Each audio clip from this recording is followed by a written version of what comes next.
घुटना, कंधा या कमर, चाहे जैसा हो दर्द, डॉक्टर ऑर्थो आपको देता है दर्द से पूरी आजादी, एक भरपूर जिंदगी।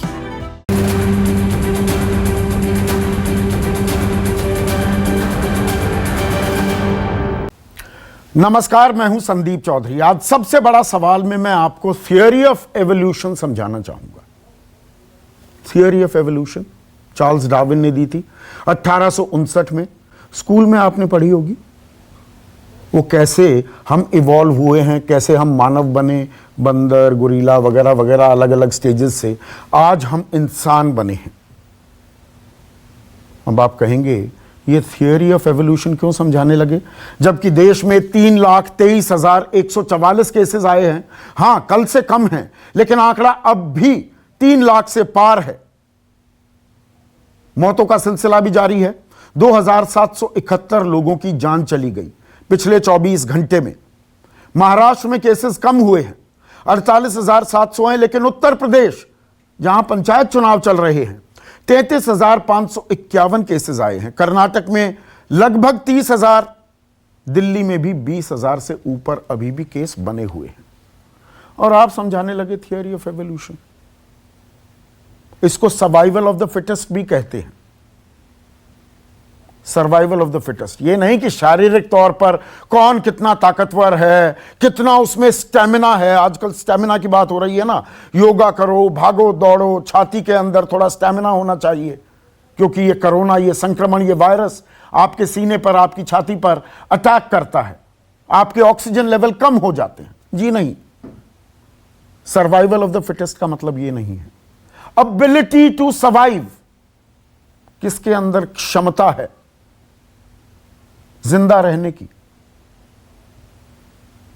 और यहीं पर देश की कड़वी हकीकत सामने आती है।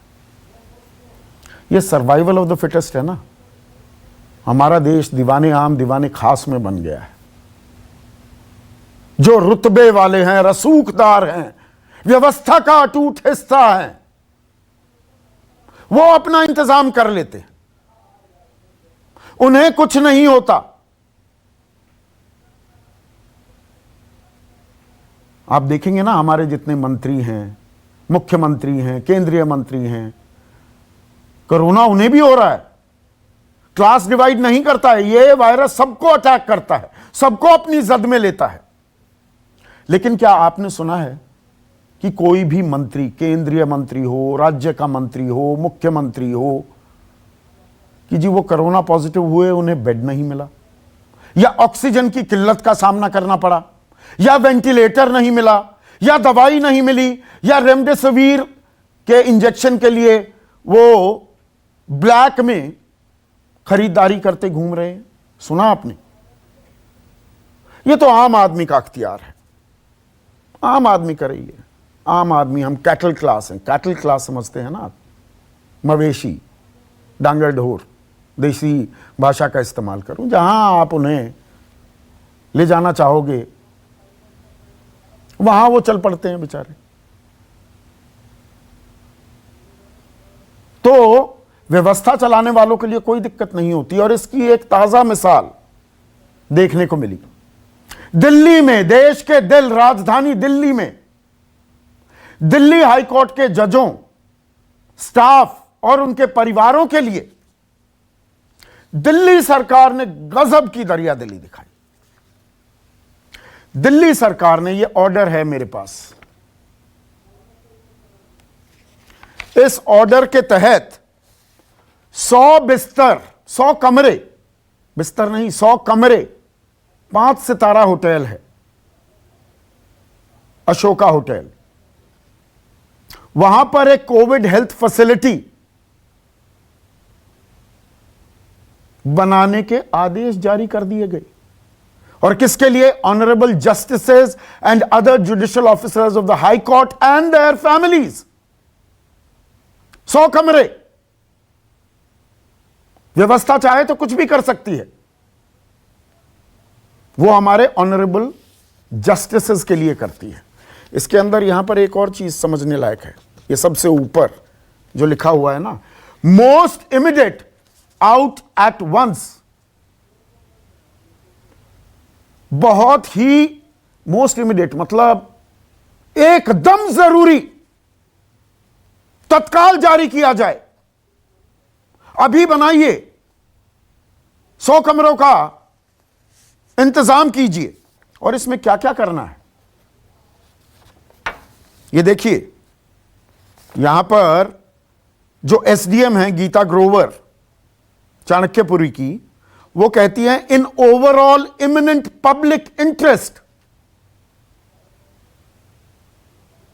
पब्लिक इंटरेस्ट, लोगों के भले के लिए, imminent public interest do hereby बाय रिक्वायर 100 rooms of Ashoka hotel New Delhi. लोकहित में चाहिए। और ये जो कोविड फैसिलिटी होगी ये प्राइमस हॉस्पिटल चलाएगा, चाणक्यपुरी में ही एक बड़ा हॉस्पिटल है। Biomedical waste disposal will be the responsibility of the hospital. ये हॉस्पिटल की जिम्मेदारी होगी। जो भी आप दस्तानों का इस्तेमाल करते हैं, मास्क का, पीपीई किट वगैरह वगैरह, स्टाफ जो है होटल का, उनको ये सारे पीपीई किट दिए जाएंगे, उनको ट्रेन किया जाएगा, प्रशिक्षण दिया जाएगा। एम्बुलेंस प्राइमस होटल उसका इंतजाम करेगा। कोई भी होटल स्टाफ में कमी आ जाती है तो ये हॉस्पिटल करेगा। यानी कि पूरे इंतजाम, बिल्कुल तकलीफ ना हो। अब कोई पलटकर पूछे, चलिए जी हाईकोर्ट के जजेस के लिए तो कर दिया, आम आदमी के लिए आपने क्या किया? वो त्राहिमाम कर रहा है, एक अदद बिस्तर के लिए पागलों की तरह सड़कों पर घूम रहा है, चीख रहा है, चिल्ला रहा है, चित्कार कर रहा है। ऑक्सीजन के चलते लोगों की सांसें टूट रही हैं, दवाइयां नहीं मिल रही हैं। तो ये इमिनेंट पब्लिक इंटरेस्ट में आम आदमी के लिए इस तरह के फरमान, आदेश, निर्देश, जो शब्द इस्तेमाल आप करना चाहें, वो जारी क्यों नहीं किए जाते? या आम आदमी तो आम है, अपना इंतजाम खुद कर लेगा। उसके पास तो 5 साल में एक बार जाना है बटन दबवाने के लिए। यह हकीकत है क्या हमारी? और यहां पर दिल्ली हाई कोर्ट ने इस बात का स्वतः संज्ञान लिया। और दिल्ली हाई कोर्ट क्या कह रही है कि देखिए, हमने ऐसा कोई अनुरोध नहीं किया। अब मैं हाई कोर्ट की बात फेस वैल्यू पर ले रहा हूं। अनुरोध नहीं किया गया तो ये ऐसी तत्काल कार्रवाई कैसे हो गई? आम आदमी के लिए नहीं होती, जजों के लिए क्यों हो गई? दिल्ली हाई कोर्ट ने अनुरोध नहीं किया, तत्काल इस फैसिलिटी, इस ऑर्डर को निरस्त करने के आदेश जारी क्यों नहीं हुए? मतलब अनुरोध नहीं किया पर अब फैसिलिटी बना दी तो हम इस्तेमाल कर लेंगे क्या? और यहां पर एक और अहम बात कही गई। राहुल मेहरा, दिल्ली सरकार के जो वकील थे, उनसे कहा गया कि यह भ्रमित करने वाली बात है। हां, एक मीटिंग हुई थी, मीटिंग का उद्देश्य न्यायपालिका, खास तौर पर निचली अदालतें थी। हम पहले ही 2 अपने न्यायिक अधिकारी खो चुके हैं। देश कितने लोग खो चुका है? कुल मौत 1,97,894। उनके लिए किसी को दर्द नहीं होता। आजकल अंतिम संस्कार में भी कालाबाजारी हो रही है। वेटिंग लिस्ट है, पैसे मांगे जाते हैं। जहां अंतिम संस्कार 5-7 हजार में हो जाए, उसके लिए भी 30, 35, 40 हजार रुपए मांगे जा रहे हैं अलग अलग शमशान घाटों पर। तो 2 न्यायिक अधिकारी, उनकी मौत हो गई। हमें उनके परिवार से पूरी संवेदनाएं हैं, लेकिन बात आम आदमी की हो रही है। मीटिंग हुई थी क्या? मीटिंग तो हुई थी, ठीक है, आपने 5 सितारा फैसिलिटी का अनुरोध ना किया हो, लेकिन तैयारियों के लिए, कुछ इंतजाम करने के लिए कहा गया। आपके लिए इंतजाम हो गए, आम आदमी के लिए क्यों नहीं होते? और सुप्रीम कोर्ट ने जो सरकार से, केंद्र सरकार से एक्शन प्लान मांगा था, राष्ट्रीय प्लान मांगा था, उस पर कहा कि ये राजनीतिक कलह का तो वक्त नहीं है और आज हम राजनीतिक सवाल नहीं करेंगे। लेकिन सुप्रीम कोर्ट ने यह भी कहा कि हम मूक दर्शक बनकर नहीं रह सकते। जो ये मेडिकल सुविधाएं हैं, इस पर केंद्र सरकार से जवाब मांगा गया है। शुक्रवार से रोजाना सुनवाई होगी। अगली सुनवाई शुक्रवार को होने वाली है। लेकिन आम आदमी को लेकर जो सत्ता पर काबिज लोग हैं, उनकी मानसिकता क्या है वो भी बताना जरूरी है। हरियाणा के मुख्यमंत्री हैं मनोहर लाल खट्टर। एक संवाददाता ने सवाल पूछा कि जी आपके पीआरओ यानी कि हरियाणा सरकार के पब्लिक रिलेशन ऑफिसर का कहना है कि भाईचारे की वजह से मीडिया को यानी कि हम लोगों को हम आंकड़े बता देते हैं, जनता के लिए हमारी कोई जवाबदेही नहीं है। तो कितनी संवेदनशीलता दिखाई मनोहर लाल खट्टर ने, सुनिए। जिस प्रकार का ये संकट आया है, इस संकट में हमको डाटा के साथ नहीं खेलना है। हमको लोगों का कैसे स्वास्थ्य ठीक हो, कैसे उनको हम राहत पहुंचा सकें, सारा ध्यान हमारा सब उधर ही होना चाहिए। अब जिसकी डेथ हो गई है वो वापस हमारे शोर में जाने से जीवित होता नहीं है। हम हर संभव प्रयत्न करेंगे कि सब लोगों को बचाया जाए। अब डेथ्स कम है या ज्यादा है, इस विवाद में पड़ने का कोई अर्थ नहीं है। अर्थ यह है कि क्या हमारी व्यवस्था हम ठीक कर पा रहे हैं कि नहीं कर पा रहे हैं। हम अपनी ओर से व्यवस्थाएं ठीक कर रहे हैं। महामारी है, किसी को पता थोड़ी था। क्या आपको पता था या हमको पता था? मतलब आंकड़ों पर सवाल पूछा गया कि जी शोर मचाने से जो मर गया वो जिंदा थोड़ा हो जाएगा। अभी आंकड़ों पर सवाल मत पूछो। ये हरियाणा के मुख्यमंत्री, केंद्रीय मंत्री हैं गजेंद्र शेखावत।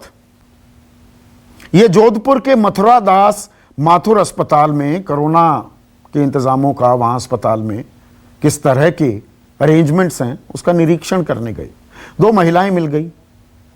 वो अपनी व्यथा, अपनी पीड़ा, अपनी परेशानी बता रही थी। तो गजेंद्र शेखावत क्या कहते हैं, सुनिए। ठीक हो जाएगा, भगवान करे। आज बालाजी महाराज ने कार्य चला बालाजी महाराज नहीं करे। तो केंद्रीय मंत्री कह रहे हैं कि जी नारियल चढ़ाओ, बालाजी ठीक कर देंगे। नारियल चढ़ाओ, सब ठीक हो जाएगा। हनुमान जयंती भी है, तो दिल्ली हाई कोर्ट के जजों को कोई ये कह सकता है कि नहीं जी वहां चले जाइए कनॉट प्लेस में, कस्तूरबा गांधी मार्ग पर, हनुमान मंदिर पर चले जाइए, प्रसाद चढ़ा दीजिए, आप ठीक हो जाएंगे। और मोहनलालगंज उत्तर प्रदेश में ये इलाका है, वहां के सांसद हैं, उनकी चिट्ठी भी है मेरे पास, मुख्यमंत्री को चिट्ठी लिखी है उत्तर प्रदेश के। और वो कहते हैं कि बलरामपुर अस्पताल में 20 में से सिर्फ 5 वेंटिलेटर काम कर रहे हैं। KGMU जो अस्पताल है, बड़ा अस्पताल है, वहां पर ICU बेड खाली हैं। सांसद कह रहे हैं, मेरा आरोप नहीं है, लेकिन यह जनता को उपलब्ध नहीं है। जनता को क्यों उपलब्ध होंगे? दीवाने खास के लिए उपलब्ध हैं, उनके लिए इंतजार कर रहे हैं कि अरे भाई कोई माननीय सांसद, विधायक, माननीय मंत्री, मुख्यमंत्री, कोई केंद्रीय मंत्री वो बीमार ना हो जाए, तो उनके लिए व्यवस्था करनी पड़ेगी ना, आम आदमी खड़ा रहे। ऐसे में आज का सबसे बड़ा सवाल,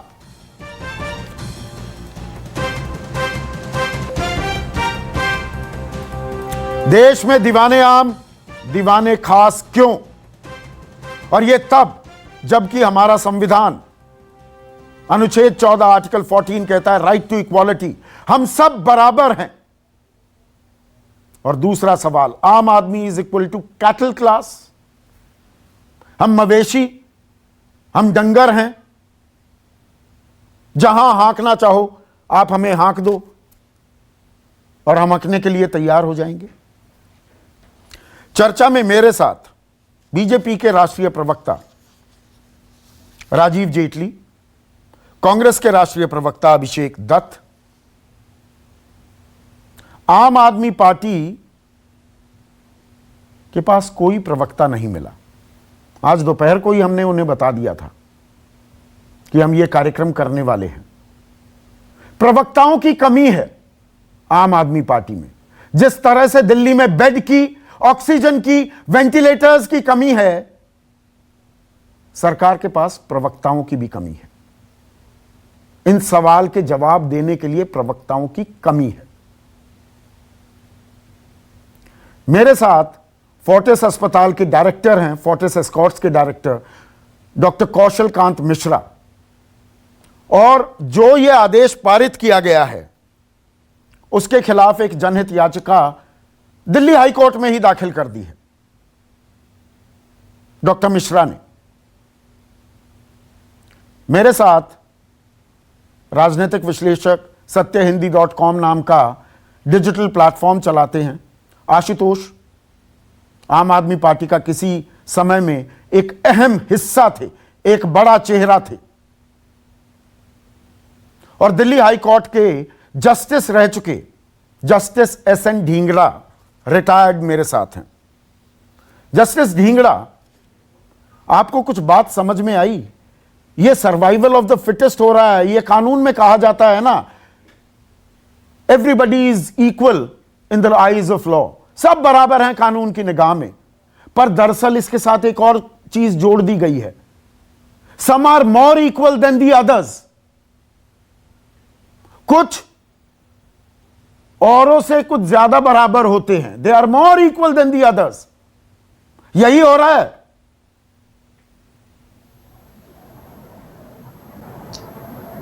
बोलो संदीप जी। जी बोलिए जस्टिस ढींगड़ा। संदीप जी, पहली बात तो जो आप ये कह रहे हैं कि संविधान में ये है कि कानून के सामने सब बराबर हैं, शायद अब तक का आपका अनुभव और जितने भी आपके पैनलिस्ट हैं उनका भी अनुभव यही रहा होगा कि इस देश में इससे बड़ा झूठ कोई और है नहीं कि इस देश में कानून के सामने सब बराबर हैं। इस देश के अंदर तो ये है कि मुझे बताओ कौन आदमी है, मैं आपको बताऊंगा कि क्या कानून होगा। अगर आपको ये गलतफहमी है कि कानून के सामने सब बराबर हैं, तो मैं उसके लिए मैं जिम्मेदार नहीं हूं, ना ही संविधान जिम्मेदार है। नहीं सर, मैं अभी भी उस मुगालते को पाले रखना चाहूंगा। संविधान ने जो मुझे हक दिए हैं, जो मुझे बताया गया, मेरे भी बाल सफेद हो गए, मैं आज भी मैं उस भरोसे में ही जी रहा हूं कि इस देश में सब बराबर हैं। आप जरूर पालिए, उसके ऊपर मुझे कोई एतराज नहीं है, लेकिन आम आदमी ये जानता है कि यहाँ दो क्लासेस हैं, एक अमीर सत्तावान जिसके पास सत्ता है और जिसके पास अधिकार है, ये क्लास है। दूसरी है रूल्ड क्लास, आम आदमी की क्लास, जिसकी एक शासित क्लास है। और कानून मतलब शासक के लिए अलग है, शासित के लिए अलग है। अगर ऐसा नहीं होता तो दिल्ली सरकार, जो आम आदमी पार्टी की सरकार है, 5 सितारा होटल के अंदर 100 कमरे एक शासक क्लास के लिए, देखिए मैं न्यायाधीशों को भी शासक क्लास में मानता हूं, उन जितने उनके अधिकार शायद MP और मंत्रियों से कम नहीं है। और मैं ये जानता हूं कि उनका एक अलग मेडिकल प्रोटोकॉल है, वो जिस हॉस्पिटल में जब चाहें दाखिल ले सकते हैं, वो और उनके परिवार के लिए ये सुविधा पहले से है, ये कोई नई चीज़ नहीं है। लेकिन फिर भी दिल्ली सरकार ने ये सुविधा अपने आप प्रदान की या कहने पर प्रदान की, लेकिन ये सुविधा ये दिखाती है कि हमारे यहाँ ना तो कानून का शासन है, ना कानून सबके लिए बराबर है। यहाँ तक कि इतने आपदा काल में भी हम ये निश्चित वो करते हैं कि कौन VIP है, कौन VVIP है। आपने एक अहम बात कही जस्टिस ढींगरा, आपने कहा अनुरोध किया गया या नहीं किया गया, इंतजाम तो किए गए। यहां पर आज दिल्ली हाई कोर्ट ने जब स्वतः संज्ञान लिया और कहा ये भ्रामक खबरें हैं, पर यह बात मानी है कि मीटिंग तो हुई थी दिल्ली सरकार के साथ, उसका उद्देश्य न्यायपालिका, खास तौर पर निचली अदालतें थी जी, वहां पर 2 जजेस की मौत हो गई। तो दिल्ली सरकार ने अति उत्साह में ये अरेंजमेंट कर दी, या ये दरअसल एक कोजी अरेंजमेंट है जो खुलकर सामने नहीं आती? ये 5 सितारा होटल में इंतजाम ना किए गए होते तो इतना बवाल ना होता। इंतजाम होते हैं। बात बताऊं, इस देश की कोई भी ऐसी सरकार नहीं है जो जुडिशरी को नाराज करके सरवाइव कर सके। तो कोई भी सरकार हो, वो जुडिशरी के हमेशा पक्ष में रहना चाहती है। जुडिशरी की जायज नाजायज सभी तरह की मांगे मानी जाती है। किसी अटॉर्नी जनरल ने आज तक किसी न्यायाधीश को ये नहीं कहा कि आप जो ऑर्डर पकड़ रहे हो ये गैर वो है, बहस में जरूर कहें, लेकिन जो मांग की जा रही है ये गैर न्यायिक है या इस तरह की हम सुविधा नहीं दे सकते। सुविधाओं को लेकर कह रहा हूं मैं, सुविधाओं को लिए किसी सरकार ने आज तक किसी न्यायालय को, न्यायाधीश को मना नहीं किया। तो आप कह रहे हैं ये म्यूचुअलिज्म एक शब्द है अंग्रेजी का, वो कहते हैं ना, you scratch my back I scratch yours, यानी कि मैं आपकी कमर सहला दूंगा, आप मेरी कमर सहला दो। ये खेल चल रहा है क्या? और कहने को फटकारें लगती हैं, कटघरे में खड़ा किया जाता है। देखिए ये कोई नई बात तो है नहीं, आपको नहीं लग रही है, लेकिन जो लोग नहीं, आप जज हैं। मैं चाहता हूं कि जनता जाने हकीकत। ये नई बात नहीं है, ये नई बात नहीं है। और इसके अंदर हर सरकार, हर वो देखिए ना, रूलिंग क्लास, आप खुद कह रहे थे, कोई एमपी के बारे में नहीं सुना कि उसे बेड न मिला हो, उसे गैस न मिली हो, उसे O2 न मिली हो। किसी न्यायाधीश के बारे में भी आपने नहीं सुना होगा, उसे या उसके परिवार को नहीं मिली। किसी मिनिस्टर, किसी एग्जीक्यूटिव IAS अफसर, किसी उसके बारे में भी नहीं सुना। ये जो खबरें आप सुन रहे हैं ये आम आदमी की है। ये आम आदमी का ही दर्द है। और आम आदमी का दर्द देखिए, हमने इतना सेलिब्रेट किया है। मैंने इस मेहमान का परिचय अभी जानबूझकर नहीं कराया था। मेरे साथ कोरोना वॉरियर हैं, देश जिनके लिए ताली बजाता है, इन्हें नमन करता है, प्रधानमंत्री इन्हें सलूट करते हैं। डॉक्टर मनीष झांगड़ा है, युवा डॉक्टर हैं, राम मनोहर लोहिया अस्पताल में काम करते हैं। ये कोरोना संक्रमित हो गए, आपको, मुझको, हमारा उपचार, हमारा इलाज करते करते। तो आरएमएल में आपको तो आसानी से बेड मिल गया होगा doctor Manish Jhangra. Thank you Sandeep sir, मुझे अपने चैनल पे मौका देने के लिए, अपनी बात रखने के लिए, क्योंकि किसी भी जूनियर डॉक्टर को कभी किसी चैनल पे मौका नहीं दिया जाता है। सीनियर डॉक्टर ही हमेशा आते हैं, लेकिन रियल जो फाइट हमारी कोरोना से लड़ रहे हैं वो हमारे जूनियर डॉक्टर ही लड़ रहे हैं। पीपी किट पहन के जो अंदर जाते हैं वो जूनियर डॉक्टर ही लड़ते हैं। मैं बता देना चाहता हूं कि 12 तारीख को मैं पॉजिटिव आया था और मैं अपने होम आइसोलेशन पे था। 4 दिन बाद मेरी तबीयत खराब हुई, मैं आरएमएल की तरफ रुक किया मैंने अपने पेरेंट कॉलेज में। वहां पे मैं 40 मिनट तक ट्रॉमा ट्रायल के सामने बैठा रहा रोड पे, मुझे वहां पे ऑक्सीजन नहीं मिली। उसके बाद मुझे जाके ऑक्सीजन मिली। 3 से 4 घंटे की जद्दोजहद के बाद मेरी आरडीए ने काफी मेहनत की। मैं खुद रेजिडेंट डॉक्टर एसोसिएशन में मीडिया स्पोक्स पर्सन हूं। उसके बाद जाके मेरे एडमिनिस्ट्रेशन मुझे बेड दिलवा पाए और 7 दिन तक मैं वहां पे एडमिट रहा। किसी एडमिनिस्ट्रेटिव ऑफिसर ने, किसी डॉक्टर ने, जूनियर डॉक्टर के अलावा किसी सीनियर डॉक्टर ने अंदर आके मेरा हालचाल नहीं पूछा। मैं तो इतना कहना चाहता हूं, फोन तक पे नहीं पूछा। अब मैं बता देना चाहता हूं कि बेड की इतनी महामारी हो रखी है, हमारे हेल्थ केयर वर्कर को बेड नहीं दिया जा रहा है। सर, परसों की स्टोरी मैं बताना चाहूंगा। एक नर्सिंग सिस्टर हमारी 14 साल से ट्रॉमा आईसीयू में काम करती थी। उनके पति को कोरोना हुआ, सीवियर कोरोना हुआ। वो रोते रोते हाथ जोड़ के बिल्कुल विनती करती रह गई एडमिनिस्ट्रेशन से, उसको बेड नहीं दिया गया। पति उसके एक्सपायर हो गए सर। और वो जो बेड किसको दिया गया सर, वो 4 बेड है, उसमें से 1 बेड किसी को नहीं दिया जाता। पोस्ट ऑपरेटिव पेशेंट के लिए वो रिजर्व रहता है। लेकिन आज उस बेड पे IAS officer, IPS officer, patient वो एडमिनिस्ट्रेशन के रिलेटिव रहते हो, बेड को खाली नहीं रहने देते। किसी हेल्थ केयर वर्कर को बेड नहीं देते सर। वो कितनी बुरी बात है सर, हमें रोना आता है सर। हम यहाँ पे अपनी जान जोखिम पे डाल के 9-9 महीने तक हम घर नहीं जाते सर। हम खुद इन्फेक्टेड हो रहे हैं। हमारे आरएमएल के आज 25 से 30 डॉक्टर इन्फेक्टेड है सर। वहां पे हमारी तरफ कोई नहीं देख रहा है सर। सच्चाई बता रहा हूँ, ये हर एक डॉक्टर की कहानी है सर, पूरे इंडिया के हर डॉक्टर की कहानी है। दीवाने खास का कोई भी शख्स आए डॉक्टर मनीष, तो उसके लिए बेड का इंतजाम तत्काल हो जाता है। बिल्कुल सर, बिल्कुल सच्चाई है सर। आज VIP patient nursing home, RML hospital सिर्फ वीआईपी लोगों के लिए बना था, पहले आजादी के टाइम की बात है सर। नर्सिंग होम आज भी इतना खाली बेड पड़े हैं उसमें, वो किसी को बेड नहीं दिए जाते सर। वो मंत्रियों के लिए आज भी रिजर्व पड़े हैं। मंत्रियों को कोई दिक्कत नहीं होती, स्टेबल पेशेंट होते हैं, वो बेड लेके बेचारे गरीब मर रहे हैं। आरएमएल के सामने मैं गरीबों को मरता हुए नहीं देख सकता सर, दिल से रोना आता है सर। रात को जब बैठता हूं ना तो ये सोचता हूं कि आज इन पेशेंटों को मैंने देखा मरते हुए सर, ये कैसी सिचुएशन आ गई है सर। अपने सामने मैं हेल्पलेस हो गया हूं। मैं नहीं सर, पूरी डॉक्टर कम्युनिटी ने हाथ जोड़ लिए हैं। हम बचाना चाहते हैं अपने देश को सर, हम देश के लिए करना चाहते हैं, लेकिन ये सरकारें अपनी राजनीति चमका रही है सर। यहाँ पे मैं किसी भी सरकार की तारीफ नहीं करूंगा सर।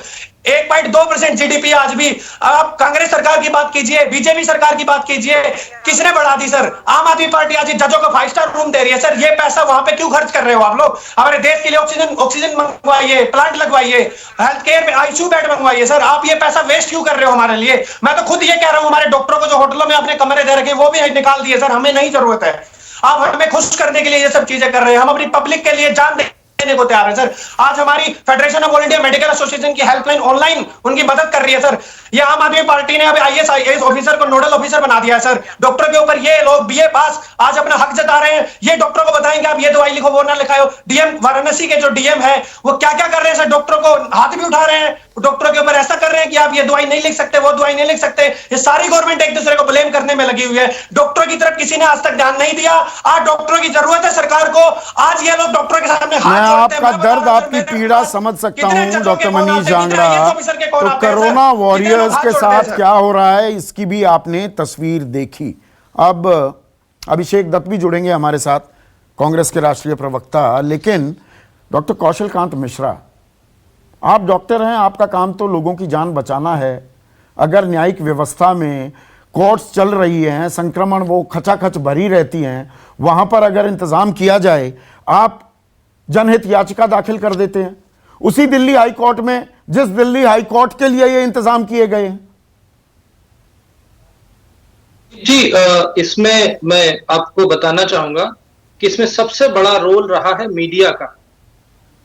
मैंने सुबह से 3-4 चैनल्स में इंटरव्यू दिया, 11 साढ़े 11 बजे तक। अभी मेरी पिटीशन ड्राफ्ट होकर रजिस्ट्री में भी नहीं पहुंची थी, लेकिन मीडिया की वजह से ये पूरी बात पीआईएल रेडी थी, रजिस्ट्री तक पहुंची थी, लेकिन अभी फाइल भी नहीं हुई थी। लेकिन आप लोगों की वजह से ये बात हाईकोर्ट तक पहुंची और हाईकोर्ट ने 4 बजे अपने ऑर्डर को मॉडिफाई करके जो दिल्ली गवर्नमेंट का ऑर्डर था उसको कैंसिल किया। अभी मेरे पास वो नया नोटिफिकेशन नहीं आया है कि वो पुराना ऑर्डर कैंसिल हुआ नहीं, पर हाईकोर्ट का वो हमारे पास खबर नहीं आई है। मेरा सवाल यही है कि अनुरोध नहीं किया गया, ठीक है मान लिया, तो इस ऑर्डर को निरस्त क्यों नहीं किया गया तत्काल प्रभाव से? अभी तक मुझे ये नहीं पता कि चूंकि मेरे पास ऑर्डर नहीं है, मैं ये नहीं बता सकता कि ये निरस्त किया गया या नहीं किया गया। सारी बात कोर्ट तक पहुंच गई। जो इंफॉर्मेशन मीडिया के थ्रू ही मुझे मिल रही उसके हिसाब से दिल्ली सरकार को फटकार लगी। लेकिन मैं फिर भी ये जानना चाहता हूं, ये जो 100 कमरे बुक किए गए हैं, क्या ये निरस्त हो गए या किसी गरीब को वहां बिठाया गया? बिल्कुल, मैं बिल्कुल यही चाहता हूं और निरस्त हो भी जाएं। मेरा सवाल यह है कौशल कांत मिश्रा कि यानी कि इंतजाम हो सकता है ना, 100 कमरों का इंतजाम हो सकता है ना, तो ये आम आदमी के लिए क्यों नहीं होता? मैं संदीप जी यही चाहता हूं कि वहां पे एडमिट होने वाला हर आदमी आम आदमी हो और उसकी पूरी लिस्ट रोज मीडिया के पास आए।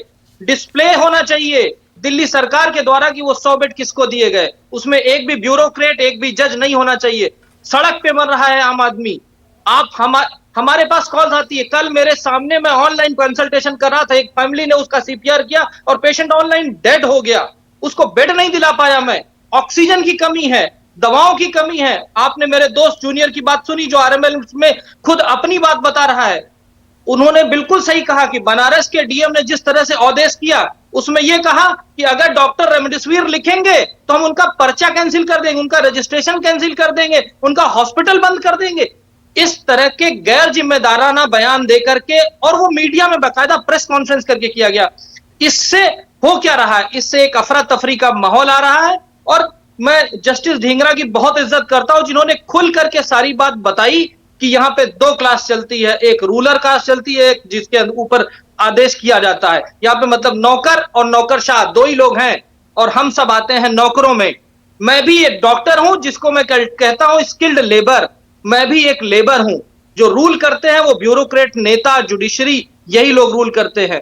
मेरा यह मानना है कि आज इस क्राइसिस के दौर में पॉलिटिशियन, ब्यूरोक्रेट, जुडिशरी, डॉक्टर और कॉमन मैन को साथ में आना पड़ेगा, साथ में आकर के इस कोरोना की फाइट करनी पड़ेगी।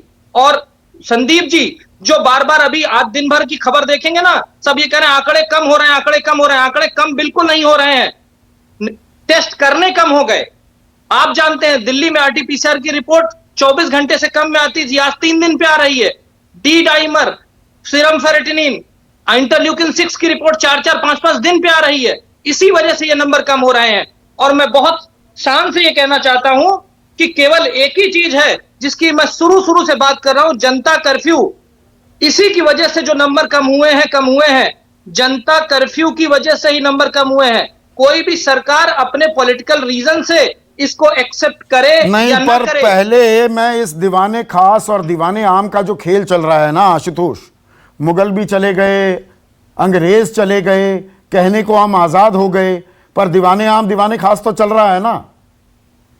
मतलब justice SN. Dhingra has hit the nail on the head. बिना लार लपेट के बिल्कुल सीधे बता दिया है हकीकत क्या है हमारे देश की। संदीप, पहली बात तो हम लोगों को इस मुगालते से दूर हो जाना चाहिए कि इस देश के अंदर किसी तरीके का कोई लोकतंत्र है। हम बड़े मुगालते में पिछले काफी दिनों से रह रहे हैं और बड़े गर्व के साथ कहते हैं कि इस देश के अंदर लोकतंत्र नाम की चीज नहीं है। मेरे पास एनडीटीवी का वो स्टोरी है जिसमें हाईकोर्ट ने क्या कहा है, मैं खाली तो नहीं पढ़ देता हूं आपको। When did we ask for a 100-bed facility at a 5-star hotel? We had only said if a judicial officer or a judge or their family is infected, they should get hospital admission. इसका मतलब यह कि बातचीत तो कुछ ना कुछ हुई है, कोई ना कोई कॉन्वर्सेशन चला इनके बीच में। ये एनडीटीवी की जो स्टोरी है बहुत स्पष्ट तौर पर कहती है, और ये हाई कोर्ट का कोर्ट में आपके सामने रख रहा हूं। अब इसको दिल्ली सरकार ने ओबलाइज करने के लिए या किसी और तरीके से उन्होंने 5-स्टार होटल किया, ये बिल्कुल अलग सवाल है। ना ये भी अपने आप में सवाल है। एक सेकंड आशुतोष, एक होता है इंतजाम करना, एक होता है बिछ जाना। बिछ गई दिल्ली सरकार ने, ऐसी तत्परता दिखाई। Primus hospital shall run the CHC facility, ये covid health facility Ashoka hotel में।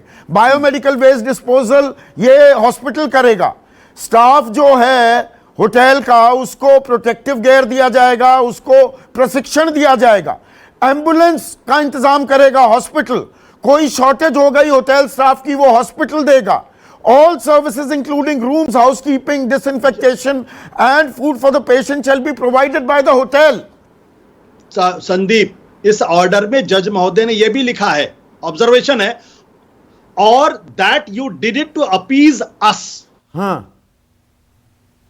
अब ये जो पूरा जो विवाद है, ये पूरा विवाद इस बात को लेके पूरी तरीके से स्पष्ट है कि आज की तारीख में दिल्ली सरकार हो या दिल्ली के अदालत हो या हाई कोर्ट हो या सुप्रीम कोर्ट हो, इनकी कोशिश क्या होनी चाहिए? इनकी सबसे पहली कोशिश यह होनी चाहिए कि इस देश के आम नागरिक को, जो दरिद्र नारायण है, सबसे पहली प्रायोरिटी वो होनी चाहिए। क्योंकि हम आप आज भी दिन में 10 फोन करके कहीं ना कहीं अपने लोगों को कुछ ना कुछ दिलाने की कोशिश कर लेते। वो बेचारा गरीब आदमी जो शहर के अंदर होता है, जिसको 1000 रुपए प्रतिमाह पर डे भी नहीं मिलता है, उसको अगर दिक्कत पैदा हो जाए, वो कहां जाएगा? वो अस्पताल तक नहीं जा सकता।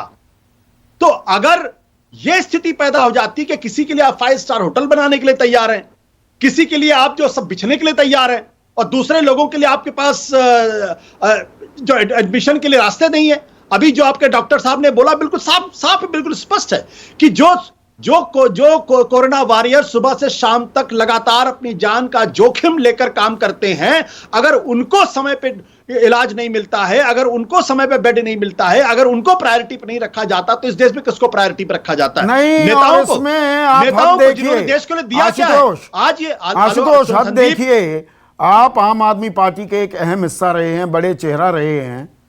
ये इतनी गंभीर, इतनी अहम बहस है, और बहस क्या कहूं, गलत शब्द इस्तेमाल किया, इतनी अहम चर्चा है, और प्रवक्ताओं की कमी बताया गया। दोपहर से हमने बता दिया था आज हम इस मुद्दे पर चर्चा करने वाले हैं। प्रवक्ताओं की कमी है, यहां बेड की कमी, ऑक्सीजन की कमी, दवाइयों की कमी तो समझ में आती है, प्रवक्ताओं की भी कमी हो गई। आप अपना पक्ष भी रखने को, सवालों के जवाब भी देने को तैयार नहीं है। संदीप, दीवाने खास हो गए आप, आम आदमी कैटल क्लास हो गया। आम आदमी पार्टी का गठन किस लिए हुआ था? आम आदमी की लड़ाई लड़ने के लिए। लेकिन इस चिट्ठी से तो बिल्कुल साफ है कि उनका आम आदमी पार्टी का आम आदमी से लड़ाई लड़ने का कोई मंशा ही नहीं है। अब वो भी उसी पॉलिटिकल क्लास का हिस्सा हो गए जिसको कोई खुद बैठ के गालियां दिया करते थे, जिनके बारे में न जाने कौन सी बातें करते थे। आज पता कर लीजिए कि आम आदमी पार्टी के तमाम बड़े नेता बड़े बड़े बंगलों में रह रहे हैं या नहीं रह रहे हैं। और मैं साफ कह दूं कि दिल्ली के लुटियंस जोन में रहने वाले हर मंत्री से बंगला छीन लिया जाना चाहिए। वो भी दो तीन कमरों के फ्लैट पे रह सकते। क्यों वो बड़े बड़े बंगलों में रह रहे हैं? क्यों बड़े दूसरा विषय हो जाता है। पर मैं नहीं, बिल्कुल दूसरा विषय नहीं है। एक सेकंड संदीप, ये एक नया क्लास जो क्लास क्रिएट किया गया है, इस नए क्लास की वजह से आम आदमी उनके बीच मतलब हमारे शासक पहले गोरे चमड़ी के थे, अब हमारी जैसी चमड़ी वाले आ गए, मानसिकता वही है, आप ये कहना चाह रहे हैं। बिल्कुल। अब राजीव जेटली और अभिषेक दत्त स्क्रीन पर। राजीव जेटली, जो अब तक हमने चर्चा की, किसी बात पर आप ना इत्तेफाकी जाहिर करना चाहेंगे? आम आदमी कैटल क्लास है ना, एक दीवाने आम है जिसमें हम आते हैं, एक दीवाने खास है जिसमें आप लोग आते हैं। संदीप जी, मैं तो शायद एवरेज जितने भी हमारे पैनल पे बैठे हैं उन सब में शायद सबसे कमजोर व्यक्ति होऊंगा। आम आदमी जिसे कहते हैं, मैं आम आदमी सबसे कमजोर रहूंगा हर तरीके से। आर्थिक रूप से भी कमजोर होऊंगा, राजनीतिक रूप से भी कमजोर होऊंगा और रसूखदार भी नहीं होऊंगा। तो कम से कम मेरे ऊपर ये इल्जाम नहीं लग सकता। रही बात आपने दीवाने खास की बात करी, देखिए ये आम आदमी पार्टी आज क्यों नहीं बैठी आपके चैनल के ऊपर? ये इसलिए नहीं बैठी आपके चैनल के ऊपर क्योंकि बहुत सारे वर्टिकल इन्होंने बनाए थे कोविड की लड़ाई के लिए। जब पहले चर्चा शुरू होती थी तो इन्होंने एक ब्लेम गेम शुरू करी कि हम इसका सारा ठीकरा केंद्र के ऊपर फोड़ देंगे। मीडिया को चुप कराने के लिए 24 घंटे अरविंद केजरीवाल चैनलों पर छाए रहते हैं, मोटा पैसा देते हैं सभी चैनल सभी अखबारों को, ताकि वो अपनी खबर ना दे पाए, मेरा केवल बयान चलता चला जाए। अच्छा, अकेले अरविंद केजरीवाल करते हैं, आपके मुख्यमंत्री नहीं करते, योगी आदित्यनाथ नहीं करते? मैं आप कोविड की बात कह रहा हूं अभी फिलहाल। कोविड के ऊपर जितना पैसा इन्होंने खर्च किया 24 घंटे, सोचिए इंफॉर्मेशन भी क्या दे रहे हैं। अब मेरे पास 500 बेड रह गए, अब मेरे पास 400 बेड रह गए। सिर्फ दिल्ली का नहीं है, आपने आरोप लगा दिया, मैंने बीच में बिल्कुल नहीं टोका। लेकिन आप ही के सांसद हैं मोहनलालगंज से, वो कहते हैं केजीएमयू अस्पताल में आईसीयू बेड खाली हैं, जनता के लिए उपलब्ध नहीं है। चिट्ठी है मेरे पास बाकायदा। नहीं, मैं जवाब देता हूं। ये योगी आदित्यनाथ को ही लिखी है चिट्ठी। ये पूरे देश में है ये वीआईपी कल्चर। सत्ता में आते ही आप कहते रहिए हम सेवक हैं, सेवक नहीं, आप शासक हैं। संदीप जी, मैं जवाब देता हूं। हाँ। मैं आप छोटा एग्जांपल कोट करना चाहता हूं। एक बहुत बड़े न्यूज चैनल के बड़े सीनियर जर्नलिस्ट का मुझे फोन आता है और वो ये कहते हैं कि एक बेड चाहिए। और मैंने उनसे कहा कि मैंने बहुत सारे अस्पतालों में पता किया, बेड की अवेलेबिलिटी नहीं है। तो उनका जवाब क्या था, यार यही फर्क है, आपकी सरकार बड़ी निकम्मी है, आप कुछ नहीं कर सकते। ये कांग्रेस का राज होता है और मैं फोन करता ना, वो एक जिंदा व्यक्ति के मुंह में से वो वेंटिलेटर निकाल के हमारे बंदे के मुंह में लगा देते। ये फर्क है आपकी सरकार में और कांग्रेस की सरकार। अच्छा। ये उनका जवाब था मुझे। मतलब संवेदनशील सरकार है आप। तभी मनोहर लाल खट्टर, अब सुनिए ना, जब आप ताल ठोक रहे हैं तो मैं काउंटर करूंगा ना। तभी मनोहर लाल खट्टर कहते हैं कि शोर मचाने से, ये आंकड़े उंकड़े में क्यों घुसे हुए हो, शोर मचाने से ये जो आदमी मर गया वो वापस थोड़ा आ जाएगा।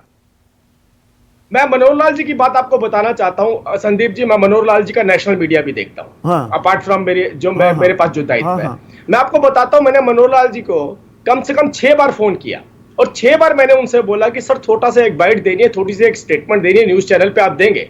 उनका क्या कहना था, उन्होंने कहा राजीव ये वक्त नहीं है टीवी पे आने का। ये दी है ना बाइट, मैंने चलाई ना, आपने सुनी ना। ऑक्सीजन की तैयारी करनी, शोर मचाने से वापस थोड़ा आ जाएगा, आंकड़े उकड़े की बात छोड़ो। मैं बता रहा हूं आपको, अरे उन जैसा सीधा व्यक्ति, उन जैसा सीधा व्यक्ति इतने सीधे हैं इस तरह की बात कह देते, खर्च करता 1% भी अपने प्रचार पर नहीं खर्च करता। इतने सीधे हैं ऐसे कह देते हैं। तभी मतलब बहुत सीधे लोग आपने मंत्री बना रखे। गजेंद्र शेखावत के पास 2 महिलाएं जाती हैं, वो कहती हैं कि दिक्कत हो रही है, वो कहते हैं कि बालाजी पर नारियल चढ़ा दो। बहुत सीधे सीधे लोग बना रखे आपने मंत्री, मुख्यमंत्री। मैंने गजेंद्र शेखावत जी को भी सुना। आप तो संदीप जी अगर इसका जवाब लेंगे ना, हर अस्पताल के अंदर एक मंदिर होता है, हर अस्पताल के अंदर आप देखेंगे गिरजाघर बनाया जाता है छोटा सा, और मस्जिद नमाज पढ़ने की जगह बनाई जाती। क्यों बनाई जाती है? एक पेशेंट जिसका, एक व्यक्ति जिसका पेशेंट कहीं ना कहीं वहां जूझ रहा होता है, तो वहां एक सहारा भगवान का भी होता है। ये तो भगवान, तो डॉक्टर भी बोलते हैं कि भाई भगवान के ऊपर आस्था रखिए आप। खैर एनीवे, मैं दूसरी बात आपसे बताना चाहता हूं कि जो तीसरी बात आ रही थी, आपने दीवाने खास की बात करी, अब रह गई जुडिशरी। दो जगहों पे, दो फ्रंट पे हारने के बाद आपको लगा तीसरी जुडिशरी जो बार बार आपको फटकार लगा रही है, जहां अस्पताल के लोग जाकर बता रहे हैं कि दिल्ली के प्रशासन ने हमें ऑक्सीजन नहीं लेने दी। जिस कैंसर हॉस्पिटल की बात जयपुर गोल्डन की जा रही है, जयपुर गोल्डन ने हाईकोर्ट में जाके बोला कि दिल्ली के अधिकारी मेरे यहाँ पे ऑक्सीजन नहीं पहुंचा रहे। अगर कोई ऑक्सीजन की आइलेक्स कंपनी मुझे कहती है मैं आपको ऑक्सीजन देना चाहती हूँ, तो कारण बताओ, नोटिस दिया जाता है। आप बताइए, लोग 24 घंटे टीवी पे बैठ सेटिंग हो रही थी, आप सेटिंग हो रही थी, ये कह रहे हैं सेटिंग हो रही है सरकार और कोर्ट के बीच में। नहीं, मैंने कहा खुश करने की। आज बात वही हुई ना, खुश करना मतलब सेटिंग हो रही थी। हाई कोर्ट ने फटकार लगाई इनको कि आप हमें अपीस करना चाहते हैं क्या, हमें खुश करना चाहते हैं, किस लिए करना चाहते हैं, क्या चाहते हैं आप हमारे से? ये हाई कोर्ट की फिर से फटकार उनको। अरे आप कहां सेटिंग करेंगे? बैठक तो हुई थी, बैठक हुई ना, ब्लेम लगाएंगे हाई कोर्ट के जजों और दिल्ली सरकार के बीच हुई ना, ये बैठक की बात भी सामने आ रही है। अभिषेक दत्त, तो मतलब हम ये जिस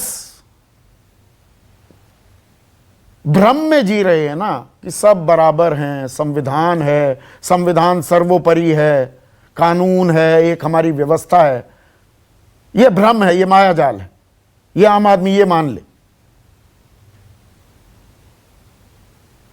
आज भी मुझे लगता है जुडिशरी है जो देश को बचा रही है। मैं जो ये ऑर्डर की दो प्रमुख चीजें आपको दिखाना चाहता हूं, आपने भी ऑर्डर दिखाया, इसके टॉप राइट पे लिखा है आउट एट वंस, यस, और उसके ऊपर लिखा है most urgent. Out at once का मतलब होता है कि कोई भी ऑब्जेक्शन इसमें नहीं लगेगा, ये तुरंत निकलेगा तो इसमें कोई ऑब्जेक्शन लेके वापस नहीं आएगा। और एक झूठ जो केजरीवाल जी ने इसमें लिखा है, a request has been received from Delhi high court, ये तो लिखा हुआ है। देखिए, अगर आप इसी को लेके कोर्ट ने फटकार लगाई है इनको, और एक एफिडेविट इनसे मांगा है कि आप हमको एफिडेविट दीजिए कि कोर्ट ने आपसे कब कहा है कि हमारे लिए एक लग्जूरियस होटल बुक कीजिए। मतलब कुछ और कहा, लग्जूरियस होटल की बात नहीं कही। अब ये कानून की बाल की खाल निकाली जा रही है क्या कि 5 सितारा होटल थोड़ा कहा था? संदीप जी ये देखिए, नहीं, मैं ये जानना चाह रहा हूं, ये मेरे सवाल है, मैं आपको बता रहा हूँ। हाँ। संदीप जी मैं बता रहा हूँ, 2019 का केजरीवाल जी का ट्वीट चुनाव से पहले, I have directed Delhi Health Department to end VIP culture, और लिखा है कि no more private rooms of VVIPs। ये केजरीवाल जी का चुनाव से पहले का ट्वीट था। देखिए, आज मुद्दा बड़ा स्पष्ट है कि एक गलत विचारधारा पे दिल्ली को ये लोग लेके आ गए हैं, कोई व्यवस्था इनके पास नहीं है, और इसमें केवल केजरीवाल जी जिम्मेदार नहीं है, उतनी भारतीय जनता पार्टी की भी जिम्मेदारी दिल्ली में बनती है एलजी के माध्यम से। आज अगर किसी सेलिब्रिटी पे नजर किसी ट्वीट पे पड़ जाए, वो ट्वीट मार्क कर दे, तो शायद उसको कमरा इंजेक्शन मिल जाए। आपको क्रिमेशन ग्राउंड के बाहर अप्रोच लगानी पड़ रही है कि 36 घंटे में नहीं 24 घंटे में चिता जल जाए। और दिल्ली का जो हाल, बुरा हाल करा है, ये दिखलाता है कि एक हेल्थ मॉडल जिसको केजरीवाल लेके पूरे देश भर में नहीं विदेश में ही प्रचार कर रहे थे, किस तरीके से मोहल्ला क्लिनिक की केजरीवाल जी ने बात करी, हेल्थ फैसिलिटी की बात करी। ये सिर्फ दिल्ली सरकार की बात है क्या? आप माइक्रो पिक्चर देख रहे हैं, एक छोटी तस्वीर देख रहे हैं, मैं एक समग्र तस्वीर की बात कर रहा हूं। ये मतलब दिल्ली, सिर्फ दिल्ली सरकार में दीवाने आम दीवाने खास है, बाकी देश में तो राम राज्य आ गया है, सब बराबर है। देखिए संदीप जी, आम आदमी पार्टी जब चुनाव लड़ने 2013 आम आदमी पार्टी में ही आपकी सुई अटकी हुई है। मैं आपसे संदीप जी, केजरीवाल जी ने एक एफिडेविट दिया था, उस एफिडेविट में लिखा था मैं बंगला नहीं लूंगा, मैं गाड़ी नहीं लूंगा। दिल्ली की तो बात हो गई, पूरे देश की बात करोगे अभिषेक दत्त? दिल्ली से भी बाहर निकलिए, दिल्ली में 1.25 करोड़ लोग हैं, 130 करोड़ का देश है ये। संदीप जी, दिल्ली और महाराष्ट्र का आपको फर्क बताता हूं। महाराष्ट्र में जब आंकड़े बढ़ने शुरू हुए तो महाराष्ट्र की सरकार ने टेस्टिंग बढ़ा दी। आज दिल्ली के अंदर जब आंकड़े बढ़ रहे हैं तो 5-5 दिन मतलब महाराष्ट्र में मुख्यमंत्री के लिए, मंत्रियों के लिए अलग से इंतजाम नहीं होते हैं, उनके लिए कभी ऑक्सीजन की कमी हुई, कभी बेड की कमी होगी, भगवान ना करे कि वो कोरोना पॉजिटिव हो। संदीप जी सुनिएगा, मैं आपको बड़े स्पष्टता से बताना चाहता हूं, दिल्ली में आज की डेट में जब तक कोई अरे भाई आप दिल्ली में ही अटके हुए हो, आप पूरे देश की बात करने को तैयार नहीं हो अभिषेक। देश आपके सामने, आपकी फैसिनेशन क्या है दिल्ली से? हो गई दिल्ली की बात। देखिए आप वेस्ट बंगाल देखिए, आज वेस्ट बंगाल में क्या ऑर्डर हाईकोर्ट ने, मद्रास कोर्ट ने क्या दिया है? ठीक है, पर मैं इस ऑर्डर पर आना चाहूंगा। एक सेकंड, जस्टिस एसएन ढींगरा, आखिरी सवाल आपसे। ये ऑर्डर है, इस पर मोहर है एसडीएम गीता ग्रोवर की, सरकारी आदेश है ये। इसमें कहा जाता है and whereas a request has been received from Delhi High Court for setting up a CHC facility for the honorable justices and other judicial officers of the Delhi High Court and their families. सरकारी आदेश का यह हिस्सा है। Delhi high court कहता है हमने ऐसा अनुरोध नहीं किया। मतलब ऐसे में कि अशोका होटल 5 सितारा होटल में 100 कमरे मत करिए। कानूनी मुझे इसमें खेल समझाइए और दर्शकों को भी। देखिए, कानूनी खेल इसमें देखा, हाईकोर्ट ने ये तो नहीं कहा होगा निश्चित रूप से कि अशोका होटल में फैसिलिटी करिए। ये अगर मीटिंग हुई है तो हाईकोर्ट ने ये तो अवश्य कहा होगा कि हमारे ये जुडिशियल ऑफिसर्स के लिए कुछ विशेष प्रबंध कर दीजिए ताकि उन्हें बेड की कठिनाई ना हो। हाँ, ये मैं मान सकता हूँ, लेकिन अशोका होटल कहा हो ऐसा मुझे नहीं लगता। पर इंतजाम के लिए कहा गया, केजरीवाल बिछ गए। पर बड़ी कहानी इसमें यह है कि देखिए जो हमारे शासक हैं वो अपने इंतजाम कर लेते हैं। ये सर्वाइवल ऑफ द फिटेस्ट है जो मैंने अपने शुरुआती संबोधन में कहा। देखिए, ये मैंने शुरू में आपसे कहा कि हाई कोर्ट का एक अलग से प्रोटोकॉल विंग है और जो मेडिकल विंग भी है, जो इस बात का, जिसका हर हॉस्पिटल में कांटेक्ट है, प्राइवेट हॉस्पिटल्स में भी कांटेक्ट है। और डॉक्टर, हाई कोर्ट के जजेस और फैमिली के लिए हर अस्पताल के दरवाजे खुले हैं और जुडिशियल ऑफिसर्स के लिए भी पूरी सीजीएचएस फैसिलिटीज हैं, वो उनको प्राइवेट दूसरे हॉस्पिटल में जाने के लिए। तो जजेस के लिए ये व्यवस्था है, मंत्रियों के लिए, मुख्यमंत्रियों के लिए, सबके लिए ये व्यवस्था है। दरवाजे खुल जाते हैं, बेड मिल जाता है, ऑक्सीजन मिल जाती है, वेंटिलेटर मिल जाता है, दवाइयों की किल्लत महसूस नहीं होती। लेकिन आम आदमी कैटल क्लास है, इसी को कहते हैं सर्वाइवल ऑफ द फिटेस्ट। नमस्कार। खास जड़ी बूटियों से बना पेट सफा आयुर्वेदिक चूर्ण आज ही ले आएं। पेट सफा पहली रात से ही असर दिखाता है और इसकी आदत भी नहीं पड़ती। पेट सफा, हर रोग दफा।